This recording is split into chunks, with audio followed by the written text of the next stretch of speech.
Buenas tardes. A continuación damos paso a la segunda mesa redonda de este simposio que versa sobre la agencia y la recepción artística, el intercambio de obras y la promoción de artistas entre las mujeres de las casas reales y quizá nos dé tiempo a las damas en el siglo XVI y parte del XVII. Para ello contamos con tres de las participantes que ya conocen en el seminario, la profesora Sheila ffolliott, la profesora Dagmar Eichberger y la doctora Almudena Pérez de Tudela. Sin más preámbulo, para poder tener algo de discusión, abierto también a todos ustedes, doy paso a la profesora Dagmar Eichberger para que comience hablándonos sobre las relaciones entre las mujeres de la Casa Española y los Países Bajos. Gracias. Yes, thank you very much for the introduction, and we will, in a way, continue the questions we've raised in yesterday's panel discussion, but put the light on a different aspect. So about the way that works of art were used in this network of contexts that we've discussed over the last couple of sessions. Of course, again, I think certain works of art will be discussed that we've talked about before, but I think we want to more or less get a better and more kind of a survey of what the orientations are. And I was asked by Noelia to concentrate on the Netherlands as part of this picture. First of all, I would like to say that it is important not just to think about this development as something that has to do with the Habsburg court. The orientation towards Flanders that is so noticeable in Spain up to about 1530 or 40 really starts much earlier with the Burgundian culture. And it has been discussed by a number of colleagues how influential Burgundian court culture was. That is, applies to decorative art, painting, music, fashion, and so on. And there are exhibitions that have shown this extensively and books that have discussed the dominant role of Burgundian culture in Europe before Italy really comes onto the scene. Yeah? So that's why I stress that we shouldn't just think of it in terms of Habsburg. Yeah? This, so if you, I'll just give you one example. If you think of the Cartuja de Santa Maria de Miraflores, yeah, when this was founded well before the Habsburgs entered the scene, we've got the architects Juan de Colonia. There are stained glass windows that were imported from Flanders in 1482. And there are, of course, were initially these very important paintings by Rogier van der Weyden of the Miraflores altarpiece, just to give you one single example. But I think it's also important to think of when does this change? And I would say the turning point, sort of leaving the Burgundian dynasty behind and moving towards the Habsburgs, is the marriage between Mary of Burgundy and Maximilian I taking place in 1477. And I think it's correct to say that it is a kind of cultural takeover by the Habsburgs, because the Habsburgs themselves, they were not so, didn't have such a high profile in terms of their cultural production. But especially Maximilian and then his children, they more or less embrace Burgundian culture and make it theirs and continue with this, a very important phase in the history of the Netherlands. Of course, we've discussed this at several instances. A crucial element is this double marriage between Margaret of Austria and Juana of Castile, and the sister, Juana of Castile, who marries Philip the Fair. And from then on, we have this merged culture, often labeled Burgundian, Habsburgian, up to about the impact of Italian art that we noticed and observed in the case of Titian or Leone Leoni. What exactly are the areas where this exchange of objects and the interest in Flemish cultures manifest themselves most clearly? One area that I personally find very interesting is illuminated manuscripts. That could be Flemish books of hours or also large-scale choir books that were really a kind of very important product that was used as diplomatic gifts. There is this very famous à la Mireille workshop, and the various musicians that produced this music played at the Royal Chapel and other places, and the illustrated manuscripts were tailor-made, often for specific recipients. There is, for example, this one choir book for Philip the Fair and Joanna of Castile that is in Brussels and was produced in 1504, 1506. Even more numerous is the number of books of hours. They were extremely important objects for private devotion, but they often also had, of course, contained political messages, some more, some less. One example I particularly like as an earlier example is the book of hours that is usually called Libro de Horas de Isabel la Católica, which she was the owner at a certain point in time, but it was actually produced for a relative of hers, for Juana Enriquez. And it was then passed on to her, probably on the occasion of her marriage. So it's a gift within the family. And that happens, I mean, we've heard that a few times, but I can't stress this enough, is how important it is to pass on objects. So, and often among women, yeah, from mother to daughter, or other constellations are possible, and then they stay in the family for several generations. And there are other books of ours that are made for Isabella la Católica and others. Usually the highest quality, the best painters in the Netherlands, and they were very much sought after, and they contain coats of arms, often portraits of the individuals. So I think they are really a very tangible testimony to this interest in the culture and exchange of objects between Spain and the Netherlands. Another big area, we've already heard a lot about it, is in the film. We saw this example of the tapestry, the tapestry of the Triumph of the Eucharist. That's a late example, but there are many, many earlier examples. If you think, I think Almudena has mentioned that in her talk. The Golden Series is extremely important, very rich example. It was commissioned by Juana of Castile in 1502 and then given to her mother as a gift.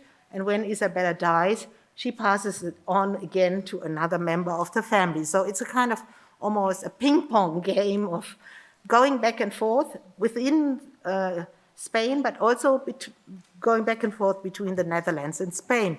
And one particularly nice example is are the tapestries that Margaret of Austria brings with her on the occasion of her marriage to Juan of Castile. And unfortunately, he died very quickly, and she has to return to the Netherlands in 1499. And the inventory that we have has as a heading very clearly, it's a Spanish inventory, but I don't remember the words, but I can tell you in English, these are the tapestries that the Queen gave to Margaret. So again, she brought them and they go back again. Yeah, so you can some of the objects you can trace over various inventories, and therefore we have actually quite a bit of knowledge about the provenance of these objects. Another area that is also fascinating is the traveling of artists, and we've heard about a few of the artists already. I just want to point to the court artists at the court of Isabella la Católica, Juan de Flanders, and Michel Citeaux, and the very famous polyptych that Isabella commissioned from them. When she died, there were, like, I can't remember the exact number, but about 40 panels, a small scale. They were auctioned off, and they didn't all end up in one hand, but they were passed on to various individuals. And Margaret of Austria has, I think it's Diego de Flores here in Spain, who buys for Margaret of Austria a set of panels that she then exhibits in her residence in the Netherlands, in Mechelen. And first she kept them in a wooden box, and if a famous, important visitor would come, she would take that box out of her cupboard and show it as a work of art. But the problem was, it wasn't a series. The crucifixion was missing, so you couldn't tell the story of the Passion or anything, because it was a disparate group. But nevertheless, then later in her life, she turns it into a devotional panel that she exhibits in her audience room. And a smaller diptych. So she turns it into another artwork in the Netherlands. So I think it's very clear from what you've heard from the various speakers that women from this strata of society have an immensely important role as bridging cultures. The high mobility, the education testify to the role they played in bringing new ideas, new works of art from one country to the other, and by this extremely important exchange of gifts, we have examples of how art plays several different roles in this period. Another point, perhaps, that I could make sort of a side point is we mostly talk here about works of art and so on, but there's more to the connections between these different European territories, is that, sometimes also I'm thinking of Don Diego de Guevara, who was a very high-ranking advisor for various members of the court, and he knew Margaret of Austria from early on, and he actually gives her one painting from his own collection that was considered to be a very important gift, and that's the Arnolfini double portrait. Instead of giving her jewelry or fabric or anything, art is now a kind of commodity that is, and that was probably the best gift he could make to her, to give her this painting by an early Netherlandish painter who had actually been a court artist of one of her ancestors. And in addition to this kind of exchange, Don Diego asks her to place one of his nieces at the court of Margaret of Austria in Mechelen, so that she gets an education. I don't know if you're aware of that exhibition that took place in Mechelen I think it was last year, Renaissance Children, where my colleague Samuel Marel has looked at, we have Anna Boleyn coming from England to Mechelen, and we've got this niece of Don Diego coming to Mechelen, and there is a member of the Sforza family, Maximiliano, coming to Mechelen, and these are really the kind of places where European culture is forged and where the younger generation is educated. I could, if I had more time, also talk about Mencía de Mendoza. I will not focus. Have we got a bit more time? Yeah? Good. I don't look at my watch. Yeah, Mencía Mendoza is a very interesting case. I'm not really the person who should talk about it. This is my colleague, Noelia, who is the expert on her. But you've talked about my heroine, so I'm allowed to talk about your heroine as well. Yeah.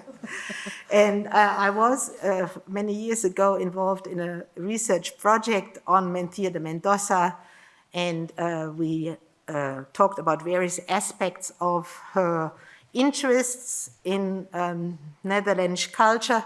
We are very fortunate to have rich documentation where we can actually say what kind of objects she had, and sometimes we can say where they were displayed. And I think it was mentioned before, she married a high-ranking Netherlandish nobleman, Henry of Nassau, the second man, in command in the Netherlands. And so she met Margaret of Austria, she traveled to the Netherlands, and she really adopted the taste that was current at the time. So she wanted to have works of art by Bernhard van Orly, who was the court painter of Margaret of Austria.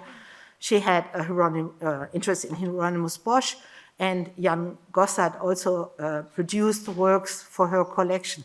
So that, I think, is very interesting. It's a different aspect of this idea of exchange that, this kind of the highest nobility sets the kind of pace, and the other ones follow, This can be either using the same artist, sometimes it's also following the same devotion. And that's another area, if I've still got one more minute to go, is the Seven Sorrows of the Virgin was a cult that was very prominent in the Netherlands, and everybody all over Europe, they follow this cult.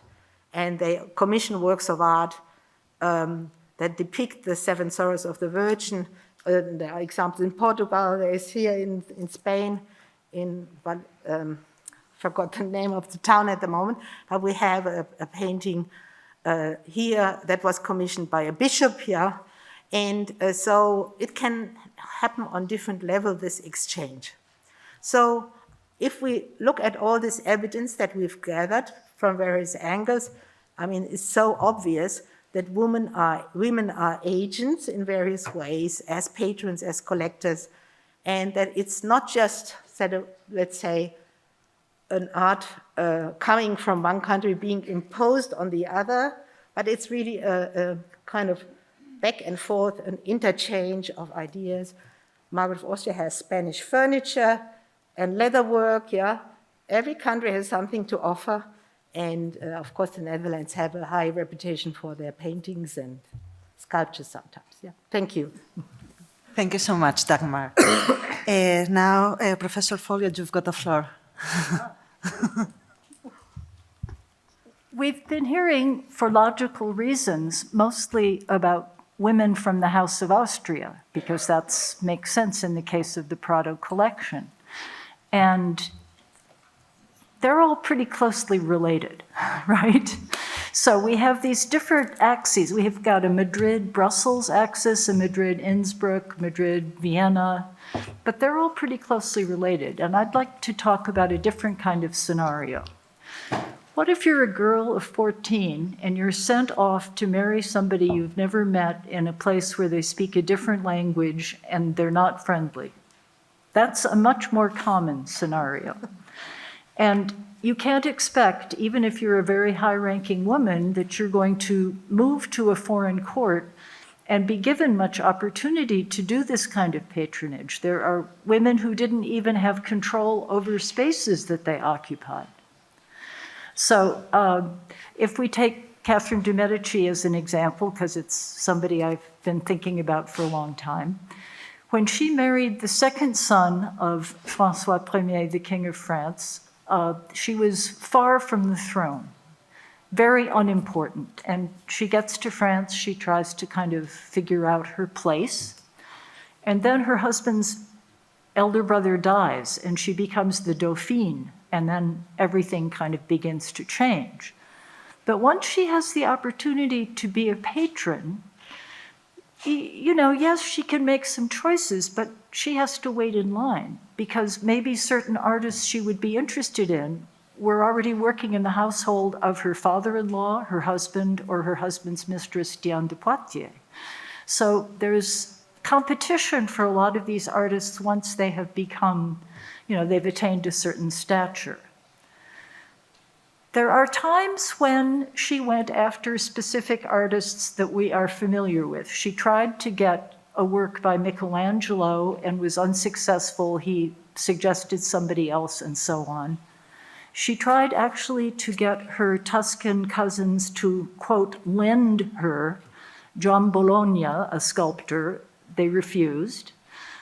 And I think sometimes people think, well, of course she wanted Italian artists. Not necessarily. It could be very dangerous to assert your native identity as an incoming woman in this foreign court that could often be suspicious about where is your loyalty? You know, is your loyalty to France or is your loyalty to where you were born? So she employed both French and Italian artists who were already working in France, like Primaticcio. Probably the commission that she spent the most extended period of time over, in addition to building, was her tomb. Her husband died at the age of 40, and she lived to be 70. So for 30 years, she's involved with this tomb. And it's not unusual that people built their own tombs or started thinking about it. But one of the things that really intrigues me, and I've been trying to think about, is there is a sculpture of her as dead that's pretty graphic. And she was still very much alive when that sculpture was made for this tomb. Men are not often in that position, it seems to me. You know, their widows are doing their tombs. So the idea of portraits in tombs is something I'm also trying to think about. And I think women are also especially interested in portraits because portraits represent people you've left, and they represent, as Dagmar has argued very persuasively, your kin network. You're not dealing with just this little weak and humble woman. Hey, I got all these guys, you know, that I'm related to, so don't mess with me. But the intimate portraits, too, I think that, you know, they really treasured, and we have letters. Is it Eleonora who marries Francis I's second wife, who writes her daughter about how she stares at her portrait for like hours because she misses her so much? So if you looked at Catherine de' Medici's postmortem inventory, she had a house in Paris. It was full of stuff. Almost nothing that we've looked at in this symposium would have been represented there. There were almost no large-scale oil paintings. There were portraits, there were small things, and French portraiture anyway retains its kind of smaller Netherlandish scale, I think. I want to talk to you more about that sometime. But she had a lot of, I guess, what we'd call stuff. You know, furniture, they're itinerant. So you bring your furniture with you. If you have servants, who cares? You have to pack up 100 beds. You know, it just doesn't matter. So her inventory is very, very low on painting. She expresses herself in one letter that I like a lot about art, because she doesn't really talk about it much, but she writes one of her cousins, an Italian cousin, who's a cardinal, and she said, look, I really need a good portrait painter, and here's an idea. Find one, and he could have either been in Paris or in Rome, I just don't know. Find one and have him make a portrait of somebody I know and send it to me, and then I can see if I want to hire him or not. She's very practical, it seems to me. But we could talk at great length about actually what it is that people wanted from portraits. One more thing, and that is that we do have, I think, many examples of women who make what we would call qualitative assessments of works of art. You know, the Van Eyck that you talked about was described in positive terms. A Medici princess who became Duchess of Mantua writes a letter to the secretary back in Florence saying, oh, thank you for trying to get me all these paintings, and I'm particularly glad to hear that the one you said was by Andrea del Sarto is actually by Raphael. You know, I mean, so we do get some hints about opinions. You know, there are plenty of opinions women express, even if they're not writing treatises. And as you all know, Catherine's daughter, Isabel, is Philip II's third wife, and so comes and lives here, and there's correspondence between mother and daughter, and Catherine is desperate to know about all of her children's health and then her grandchildren, and wants portraits all the time. Doesn't she, Almudena? So let's turn it over to Almudena. Okay. La palabra es tuya, Almudena, Sí. para seguir con Sí. Francia y con lo que necesites seguir.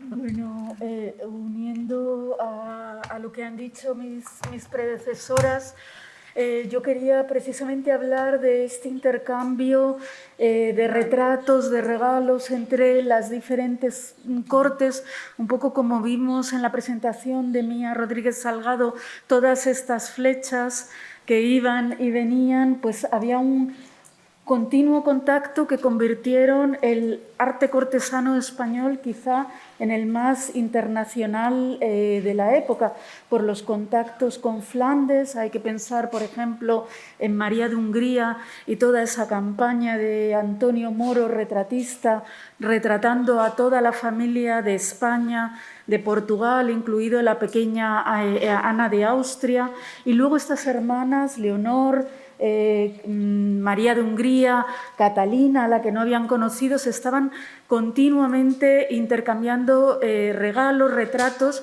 que contribuían a estrechar esas relaciones entre personajes que muchas veces estaban separados por el tiempo e incluso el espacio.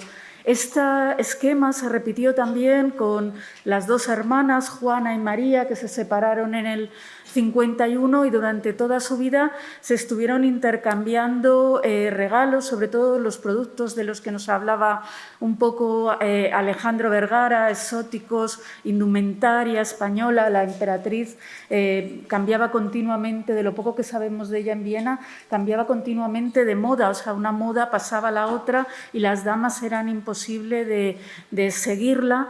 Y en cambio del imperio sobre todo venían reliquias, muchas veces reliquias con un valor simbólico, dinástico, que eran muy importantes. Esto se repitió un poco también con Ana de Austria, que es la que sucedió un poco a su tía Juana en la corte, y de María sería un personaje que a mí me encantaría estudiar en Viena, quizá con los archivos de las finanzas, porque es poco lo que sabemos de ella, pero sí que llegaron a España importantes personajes como el ceroplasta Antonio Abondio a retratar todo, y luego había esa cultura internacional de algunos artistas como el ebanista Weishaupt, que de Augsburgo, que trabajó para casi todas estas mujeres, ¿no? Se familiarizaron. Juana, por ejemplo, en su inventario hay muchos objetos muy cercanos a Jan Minzer, el orfebre, y seguramente hay muchas cosas que se nos escapan en los concisos pasaportes o documentación como correspondencia que tenemos. Juana también me gustaría hablar de ella, que era un personaje, como nos ha dicho la profesora Rodríguez Salgado, con independencia política, pero también en decisiones artísticas. Su elección, por ejemplo, de Becerra para el retablo mayor de las Descalzas supuso una ruptura total, una apuesta vanguardista para el momento en España e incluso mucho más atrevido que lo que estaba haciendo su hermano Felipe II en esos momentos. Y estas relaciones entre mujeres debieron llegar ecos, por ejemplo, a la corte de Catalina de Austria en Lisboa, que pregunta para su convento de Belén, o sea, su gran monasterio de Belén, qué ideas estaba haciendo Juana para quizá trasladarlas a Belén, ¿no? Y luego María, cuando regresa a España con su hija Margarita, todo esto continúa este intercambio también con Margarita de Austria, con la reina, con María de Baviera y con sus hermanas, una en Polonia, pero otra en la corte de Toscana, que era otro de los referentes más importantes para la llegada de los regalos. Y volviendo a Isabel de Valois, tuvo un intercambio continuo con su madre, que se inmiscuía también hasta en los aspectos que nos pueden parecer hoy en esas cartas más íntimos de la vida de su hija. Y va bien, es que al hablar de otro lado se cambiaba la voz. Sí. Y luego también el intercambio de todos estos artistas, de Jorim van den Straten, que va a servir a la nueva reina de Francia, hermana de Ana de Austria, a Isabel de Austria, ese magnífico retrato que tenemos en las descalzas reales, y luego los pequeños apuntes, dibujos que hace de Mistier cuando viene en 1565 a la corte española para informar inmediatamente a Catalina de Medici de la evolución de sus nietas, con la que tuvo una relación estrechísima. Y también estas hermanas, Catalina y Isabel Clara Eugenia, cuando se separan en 1585, están continuamente cambiando regalos entre ellas, los retratos que vimos el otro día, o incluso enviando a un pintor como Giovanni Caraca a retratar durante casi 2 años a toda la corte española y llevar imágenes que completaran todas las noticias que se iban recogiendo en la correspondencia. Por eso me parecen tan interesantes todas estas redes, los personajes de los que se valen, por ejemplo, de la infraestructura diplomática que había desde un punto de vista, organizada desde un punto de vista político, pero que esos cauces se utilizan también para artistas. Y bueno, las ideas que toma Catalina Micaela para Aranjuez, que son de Aranjuez para llevar a sus palacios en torno a Turín, que son muy similares a todas las que hemos visto con Isabel Clara Eugenia, intentando recuperar cosas de Marimón cosas de Aranjuez para Marimón, porque había oído a su padre que se había inspirado en ello. O sea, que yo creo que son unas redes muy importantes y por toda Europa, basándose en toda esta estructura familiar que había. Okay. Muchas gracias. Bueno, terminamos hago yo un pequeño comentario para cerrar y ampliar, y como vamos muy bien de tiempo, porque se han portado muy bien, muchas gracias de verdad por ajustaros al tiempo, a lo mejor nos da para una pequeñita pregunta o intervención. Bueno, yo creo que queda claro con las intervenciones de las 3 profesoras e investigadoras aquí presentes que algo que todavía no se ha atendido o que se ha tenido algo marginalizado es la movilidad de las mujeres. Las mujeres se mueven más que los hombres y los objetos artísticos en intercambios femeninos se están moviendo, no voy a decir a más ni a menos, a un nivel muy similar a los intercambios artísticos que atribuimos, ¿no?, en networks o en redes masculinas. Si queda claro, estos intercambios no solamente de personas, sino también de objetos, no solo de mujeres, sino también de objetos y artistas, estas mujeres no viajaban solas, viajaban acompañadas de otras mujeres de la altísima nobleza y la aristocracia, que en ocasiones simplemente acompañaban a estas señoras a sus nuevas cortes, donde encontraban a sus nuevos maridos. Algunas veces, que es lo que más hemos visto casi en películas y novelas, ¿no?, son rechazadas y enviadas de vuelta a casa porque son una mala influencia, ¿no?, una moda extranjera. No siempre. Muchas de ellas se casan con la nobleza o la alta nobleza cortesana de las nuevas cortes. Es decir, igual que hay una red dinástica de príncipes o de figuras reales, vamos a encontrar una alta nobleza o aristocracia internacional con familias que además, curiosamente, van cambiando su apellido según donde estén, ¿no? Utilizan más, por no nombrar las que más estudio yo, por ejemplo, los Perstein, Manrique de Lara, Lobkowicz, pues a veces son Manrique de Lara, a veces son Lobkowicz, a veces son Perstein, depende de dónde quieran estar o dónde se quieran situar. ¿Qué es lo que ocurre con todas estas mujeres asociadas a la corte? Pues si les han explicado y les han invitado todas las investigadoras y profesoras que han participado aquí a seguir investigando en temas tan interesantes como María de Hungría, que no se sabe todo, o los intercambios entre los Países Bajos y España, o la corte francesa o italiana o el imperio, a la hora de hablar de la alta aristocracia y la nobleza, pues creo que está hecho venga, voy a ser optimista, el 1%. Queda muchísimo, queda el 99% por hacer todavía. Así que temas de tesis son bienvenidos. ¿Qué es lo que tienen estas damas? Creo que Dagmar ha traído muy bien, y además por eso te he dejado los minutos para hablar de Mencía de Mendoza y del excelente trabajo que Noelia ha hecho, porque siempre partimos o creemos, igual que ellas son las que emulan, ¿no?, estas figuras reales. Y esa es una asunción muy naif que hay que ir estudiando. Hay que estudiar, por ejemplo, cuándo es la reina o la figura real la que crea la tendencia, la que cambia, la que contrata al artista, o cuándo es la noble la que realmente está tomando un riesgo, igual que lo puede hacer el noble.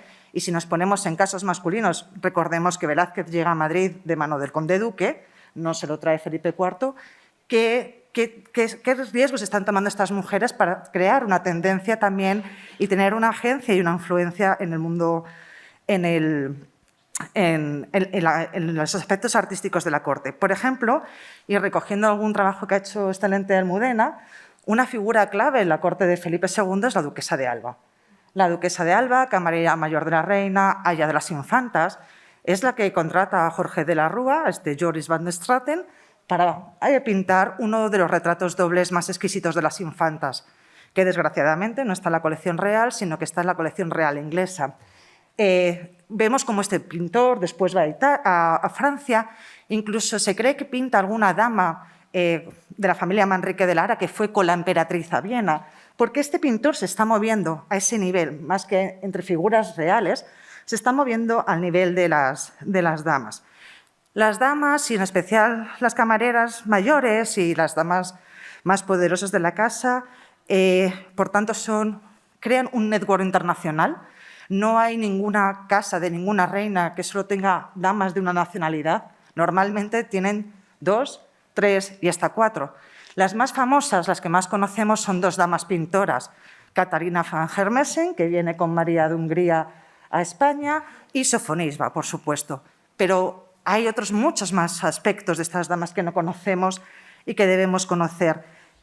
Aparte de su carácter internacional, lo que les facilita, además, el contacto y la transferencia entre culturas en una misma corte, las damas italianas con las francesas, con las españolas, con las inglesas, con las que sean, crean una red. Ser dama de la reina es un honor que se tiene hasta que una mujer muere.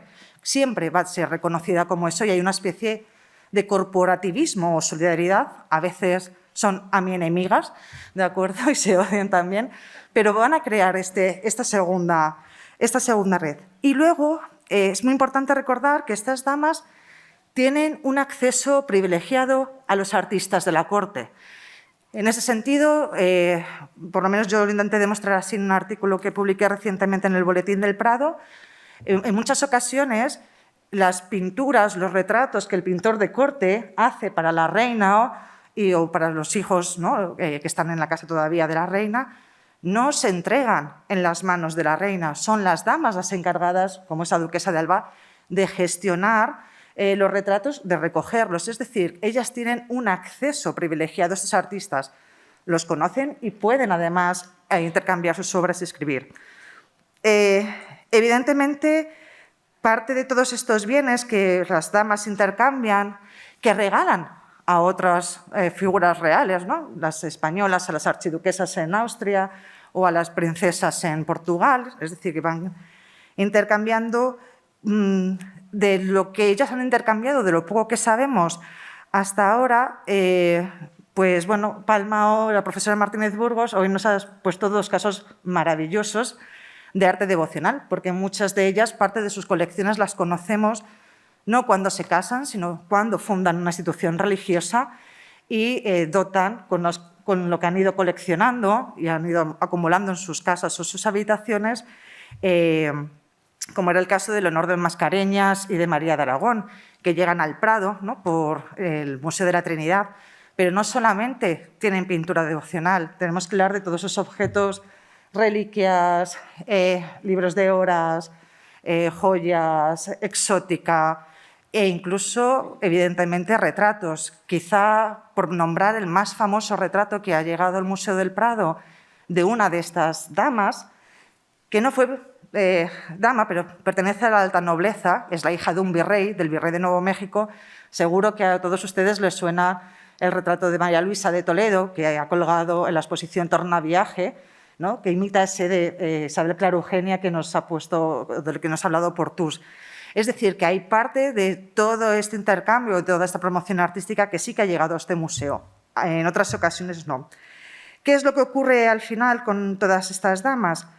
Que, bueno, mientras conocemos, no voy a decir muy bien, lo que ocurre con los ministros del rey, la colección de Lerma, la colección del conde duque, etc., sus mujeres, sus hermanas, sus hijas, han pasado desapercibidas. No sabemos hasta qué punto han colaborado o han contribuido a la formación y a la difusión y a la propaganda de su propia casa nobiliaria. Probablemente mucho. En ese sentido, bueno, pues hay varios proyectos de investigación actualmente, retomando un poco lo que la profesora María Cruz de Carlos nos explicó el otro día, que están abordando el papel de estas mujeres, de la nobleza y de la alta aristocracia que sirven como damas. El propio proyecto de la profesora María Cruz de Carlos se contempla el estudio, si recuerdo bien, de la condesa de Olivares, ¿verdad?, y algunas de estas damas en el siglo XVII. El proyecto que lleva a cabo la profesora Esther Alegre Carvajal contempla las damas Mendoza.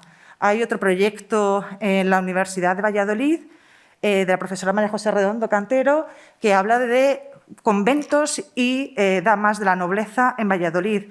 Y para mí, si puedo poner un ejemplo que particularmente me gusta, porque es un avance, es el caso del trabajo que ha ido desarrollando el investigador Sergio Ramiro Ramírez, quien hizo una tesis doctoral sobre la figura y el coleccionismo artístico, Cobos y las artes, de Francisco de los Cobos, el secretario de Carlos V, y en su libro, aunque ya era sobre la relación de este poderosísimo secretario con las artes, en su libro siempre tuvo en cuenta cuál era el papel de su mujer, María de Mendoza, en la gestión artística de esta colección.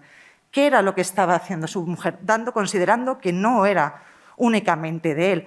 Yo sé que continúa con María de Mendoza porque vivió y sobrevivió muchos años a su marido, y creo que es el paso, ¿no?, que estamos o que vamos a ir dando. Y con esto cierro y nos queda, pues mira, 15 minutos o 10 minutos, 12 minutos para preguntas. Ojo, somos rapidísimas.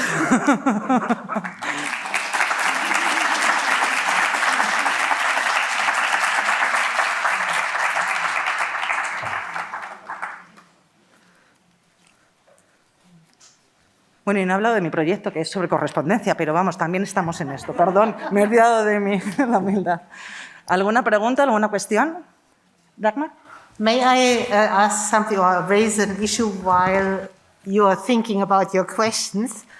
Is, you know, this, you mentioned it, the notion of national identity. If I foster French artists or Italian artists, I think every country has that potential conflict. Then on the other hand, they also strive for internationality. Mm-hmm. Yeah. So, and as you and others said, these courts were very international. And what really fascinated me in my research was that in the inventories, they made comments like, this is in French because it's in French, à la mode italienne, à la mode d'Espagne, à la mode d'Allemagne. They knew exactly which works were Italian, which works were Spanish or German or French.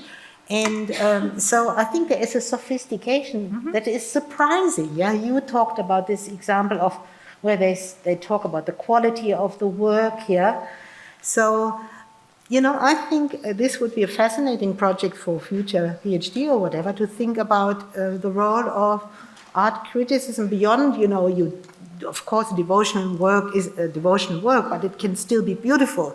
And you can still say it comes from Italy or whatever. So, you know, I think this is an interesting aspect that goes beyond, you know, the exchange, also to have that appreciation of quality, style, local, and so on. Yeah, I just want to make that point. Completamente de acuerdo, y creo que en ese sentido, hablando de no solamente de agencia artística o agencia femenina, sino incluso de objetos femeninos que han pasado a lo largo de la historia como algo femenino y no sin valor, vamos a decir, o con menos valor, es el caso de las muñecas. En ese sentido, hay un buenísimo artículo llamado Living Dolls que nos habla sobre cómo Francisco I va consiguiendo muñecas vestidas con diferentes vestidos internacionales para educar a las mujeres de su corte. Mencía de Mendoza también coleccionaba varias, para educar a las mujeres de su corte cómo vestir, cómo se vestía en cada una de las ocasiones. Porque una noble, además, que se educa, y se me ha olvidado esta otra parte. Claro, sí, uno puede ser una gran noble y ser dama de la reina y estar en ese, ¿no?, casi contexto internacional de lo que es la corte. Pero también, por ejemplo, para los casos españoles, puede ser virreina. Puede que su marido le dé el virreinato en Nueva España o en Nápoles. O también puede ser, que tampoco está muy estudiado, la mujer de un embajador. Es decir, las mujeres tenían un papel cultural en ese sentido mucho más amplio. Necesitaban una formación no solo lingüística, que muchas veces no conseguían, pero sí internacional, en ese sentido de tejidos, modas, diseño y saber cómo estar. No recuerdo quién afirmó ayer que se aprendía por la práctica. Creo que la profesora Rodríguez Salgado, estábamos hablando de cómo se educan a los hijos en la corte, ¿no?, que es por la práctica. Sí, evidentemente igual se educan las mujeres y no hay ninguna buena tesis sobre esta variedad, ¿no?, de tejidos y de modas y de... Bueno, en primer lugar, quería daros la enhorabuena por plantear esta mesa redonda llena de cuestiones tan interesantes y estimulantes, sobre todo para las que empezamos. Y en concreto quería dirigir mi pregunta a Almudena sobre el personaje de María de Austria, que personalmente me fascina, y también me fascina el hecho de esa ausencia de documentación y de noticias en torno a sus intereses o actividad cultural en los años de Viena. Quería preguntarte sobre eso que has planteado de la relación de María con el platero Jan Nitze, súper afamado en el Imperio. Si tienes noticia de algún encargo concreto o más allá de lo que se ha estudiado, de esa arqueta de las descalzas, ¿no?, que ella recibe como regalo y entrega como relicario a su hija, y saber un poco esa relación, si existe un patronazgo entre María y Hamnitzer o está un poco difuminado entre lo que es los hombres de la familia. Es que, bueno, yo creo que el principal problema es que no hemos investigado, por lo menos los españoles, en las fuentes de Viena. Por eso ese archivo puede ser muy importante, pero cuando el Maximiliano viene en el 48, en esos años en Valladolid, él trae ya esas manufacturas que también debían de ser algo revulsivo en Valladolid, aparte de la arqueta que traerá su hija en 1570. Entonces, yo lo que he visto muchas veces es que conocemos bastante bien a Maximiliano y María, muchas veces los mismos artistas, los mismos retratistas trabajan para ella.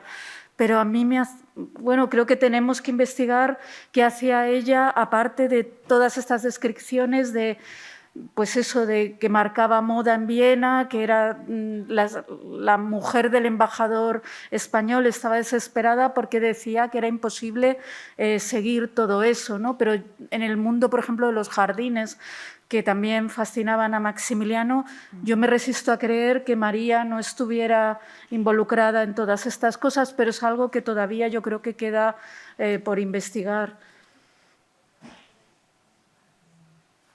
Había otra pregunta por aquí. Hola. Bueno, lo primero, me ha costado mucho no levantarme a aplaudiros cada vez que hablabais y decir ¡bravo, bravo!, porque ha sido fantástico, de verdad. Muchísimas gracias. Sobre todo con mi tema de investigación, que es la promoción artística y cultural de Cataluña y Aragón, y estas redes, pues obviamente para mí ha sido muy difícil reconstruirlo porque no tengo tantos inventarios, entonces las redes han sido algo en lo que me he basado muchísimo. Solo quería apuntar algunas cosas para completar un poco el panorama. Antonio Inglés es una dama la que provee de lienzo de Holanda, ¿no? Entonces, Isabel Velázquez, yo creo que es muy importante seguir tirando de esos hilos de por qué son las damas las encargadas y qué papel tienen y cuál juegan, ¿no? ¿Qué beneficio político van a conseguir a cambio de ese regalo o de esa promoción para sus señores? Sobre la calidad artística, bueno, todos conocemos el famoso comentario de Catalina de Aragón sobre el retrato de Margarita de Austria, ¿no? En 1505, que dice que Michelcito los hacía mucho mejores que el retrato que había llegado a la corte de Enrique VII para casar a Margarita con Enrique VII. Bueno, es que en esa época ella está actuando como agente artístico de Enrique VII en el famoso informe que se hace cuando se va a visitar a Juana en Valencia, a Juana Trastámara, la reina viuda de Nápoles. Ese informe, lo que no se dice al principio es que llegan con cartas de la princesa de Gales, es lo primero que se dice. Ella es la que está actuando como intermediaria. En el caso de la primera persona que mencionada, el primer retrato que se menciona en Inglaterra en 1520 es una mujer el que se lo da a Carlos V, es una retratista, en 1520 en Calais. O sea que en la corte inglesa la primera referencia a un retratista de corte en el reinado de Enrique VIII es una mujer, Donna, es un informe de un embajador. Entonces sabemos que es una mujer, la primera retratista, todo apunta a que puede ser Susana Hornbout. Y en mi tesis yo lo trato como el salto del margen al lienzo, ¿no? Del margen del manuscrito al lienzo de corte. Los Hornbout ya habían trabajado en cuestiones para la reina Isabel y ahora saltan a Inglaterra. En Inglaterra se piensa que llegan de la nada, no llegan de la nada, llegan porque Catalina ya les conoce, obviamente. El 40% de los retratos que había en Whitehall en 1542 eran de mujeres. El 40% de los retratos, es muchísimo. Y el problema es que muchos de ellos están sin identificar. Mientras que los hombres están identificados, las mujeres no. Pero sí tenemos descripciones de a la española, con un pendiente de una perla, cuestiones descriptivas que nos pueden ayudar a relacionarlos, ¿no?, con su procedencia. Y bueno, quería apuntar alguna cosa más. Creo que es muy importante seguir tratando el tema de las mujeres relacionadas, como por ejemplo María de Salinas, ¿no?, que hace toda una campaña jurídica para hacer valer sus derechos después de que muere su marido, los derechos de su hija, para adquirir en Inglaterra no existe un mayorazgo, ¿no?, o poder tener derechos de herencia. Y también lo último que quería decir es que en mi caso ha sido muy útil la contrastación del patronazgo artístico con el cultural y el cruce de fuentes. El mismo año que llega Hans Holbein a Inglaterra es el año que Erasmo de Rotterdam le dedica un libro a Catalina de Aragón donde habla del trabajo de un pintor. Entonces la profesora me ayudó, la profesora Vanessa de Cruz me ayudó a traducir. Y creo que es muy importante empezar a hacer un cruce de fuentes literarias con los inventarios. En mi caso ha sido muy fructífero. Y nada, daros la enhorabuena porque ha sido fascinante, he tomado muchísimas notas y va a completar muchísimo lo que me queda, así que muchas gracias. Gracias. ¿Alguna pregunta más? Nadie se lanza. Vale, Dagmar. Sorry, I always have something to say, but I just wanted to raise an issue that perhaps has not been given as much attention as tapestries and paintings so far. And if Anne-Marie Jordan-Schwendt was here, she would say, please don't forget Catherine of Austria and Portugal and her extremely important role as an agent of transporting exotica from Ceylon, from India, from Japan, to all over Europe. And she is the kind of turning point and sends out this material to her relatives or whoever was interested in it. So I think, these ivory objects, jewels and so on is another important area. And we've talked a few times about the relative size of objects and that, we have to adjust our criteria for defining the collection. It's not just large paintings like Mary of Hungary's impressive portrait gallery, but we also have this intimate side and jewels and objects of decorative art objects, corals, we haven't mentioned at all, yeah? They're also described as beautiful, very beautiful, or ugly, yeah? So the criteria for objects, applies to many different media. I just wanted to add that to the discussion.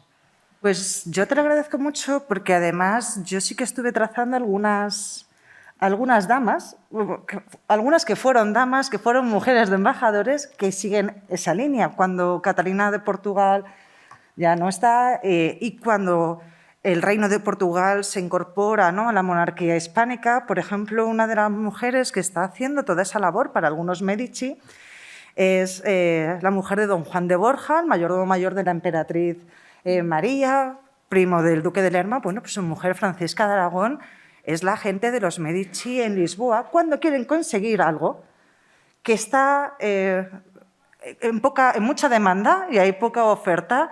Ellos saben, y yo tengo un par de cartas escribiéndoles diciendo, bueno, ella tiene agentes en el puerto de Lisboa que pueden subir a los barcos antes que nadie, antes que se descarguen los productos en el puerto. Es decir, y es una mujer la que está haciendo eso. Ese intercambio también, no solamente de objetos, también de materiales, esos materiales nuevos que llegan, que están haciendo que cambie las tendencias, las modas, los movimientos artísticos, esas introducciones de materiales y objetos es realmente importante y es quizá lo que hace, no sé si usar bien esta palabra, ¿no?, global, ¿no?, el consumo artístico de esa época, que se vuelve absolutamente o casi global, ¿no?, o global.